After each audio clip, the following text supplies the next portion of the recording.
outwardly, when Avalokita places Guru on top, it's telling you to seek a Guru, qualified Guru that you examine and you have trust in and faith, and to study under the Guru and not waste time. That is the outer meaning. So it's not for you to lead you to Amitabha, it's to lead you to, there is no enlightenment without instruction. Even the Buddha had a Guru. All his previous lives had Gurus. And you need to find a qualified person that you trust, that has the qualities that you can relate to, and to put yourselves under this person's wing and trust and learn the Dharma. So on an outward level, Avalokita is giving us that direct message. To develop compassion, you need to know how to, and that will come from a Guru. A qualified Guru. A qualified. Well, that's the magic key.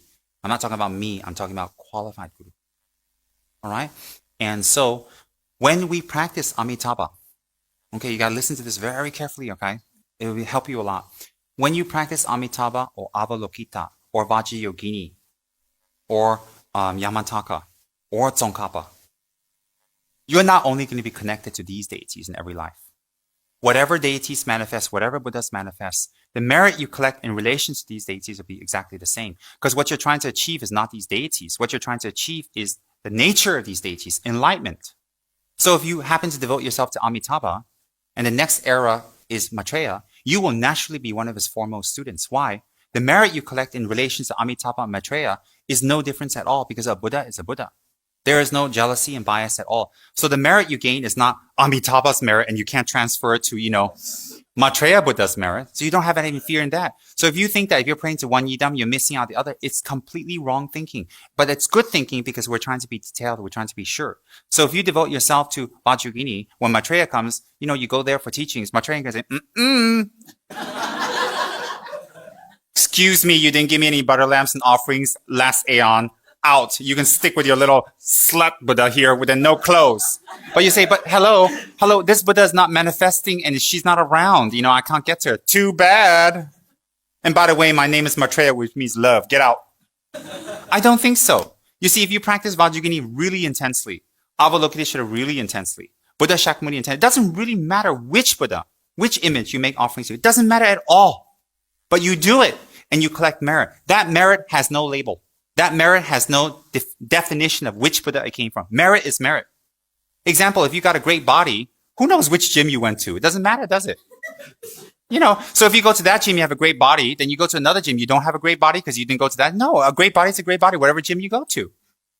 Doesn't that make sense?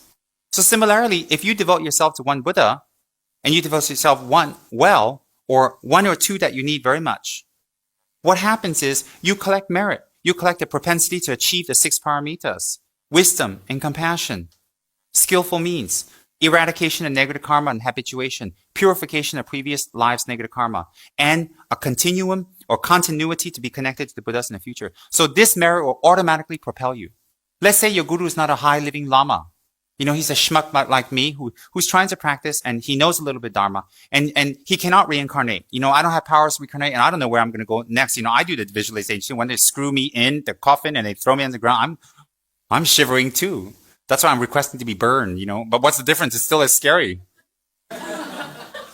And then my students will scatter my ashes all over the place. Like, oh, good luck. I hope that brings you some relics. Because if I'm not compassionate in life, in death, there's not going to be any relics and any ashes. It's just going to be something dusty, Nothing.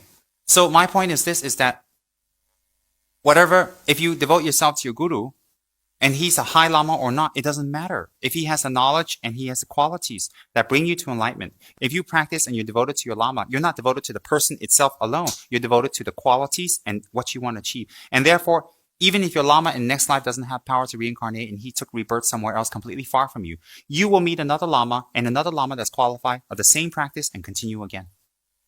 Because you create the causes for that. So you don't need to be worried. And when we pray in our prayers, may we meet our lama again, we will. Because the definitive energy of our lama is compassion, skill, and wisdom. So you will meet a lama with those qualities. That's the lama you want to meet. That's the lama you want. That's what you need. And in your next life, you're not even remember who your previous lama is unless you have some sort of awareness meditation, some level of meditation you want. So it doesn't really matter. So if you pray to Avalokiteshvara, when Maitreya appears, he's going to say front seats for you. Front seat, compassion is compassion, merit is merit. The ticket is transferable. No problem. No problem at all. If you've got a MasterCard and it's platinum, whether it comes from Southern Bank, it comes from Maybank, whatever, when you go buy things, they welcome. Oh, we don't bank with Maybank, so I'm not going to accept your credit card. Who said, what merchant says that? Ridiculous. So similarly, when you make merit with any of the Buddhas and you worship completely, you get all the qualities. All the Buddhas bless you via that Buddha. You think the Buddhas compete with each other? You know, as I told you, the Buddha Olympics, who's the greatest Buddha of the year? No lah. When you pray to Avalokiteshvara well, all the other millions of Buddhas will come and bless you and be happy. Why? It's the same thing, as long as you achieve your goal. As long as you achieve your goal. As long as you achieve. And the merit you collect from that Buddha, any Buddha, is the same. So when you devote yourself to one Buddha, you devote yourself to a particular Buddha, you get the qualities of all, and the merits are transferable, and it's nameless. And when, in case you mess up, and you're still hanging around samsara when Maitreya appears, you know, you're still hanging out at the beach, you know, wearing little scanty clothing and looking for a bubli, everybody, which means sex. Anyway, the word sex is a little vulgar and unbecoming of someone like me. So I changed it. I call it bubli. Isn't that much cuter and nicer and fun? I don't know. I just came out. So, you know, if Maitreya is around, you're still running around with scanty clothing and, you know, I don't know, running around the beach up and down looking for a bubli. But what you've done with Avalokiteshvara in a previous life will surface, because when you see Maitreya, immediately that environmental cause is seeing Maitreya, and immediately your karma will open, receive teachings. That's why sometimes when we see a certain guru, when we see a certain master, it changes our lives. You know, we're having a good time, you know, riding around in our fabulous car and our Rolls Royce and having great, you know, we had 100 wives, 100 women, and 100 men, and, you know, we have everything. You know, we own Genting Highlands, and, you know, we're totally rich and we're fabulous. We have everything. But suddenly we meet this bum guru who has nothing. And it changes our lives. Why? You may have met this guru, you may have not. It might have been your guru, wonderful. But the point is, you've collected the merits that when you meet this person, that's an environmental cause. When it teaches you something, it awakens something from a previous life. It opens up something from your previous life. No matter what type of person you are.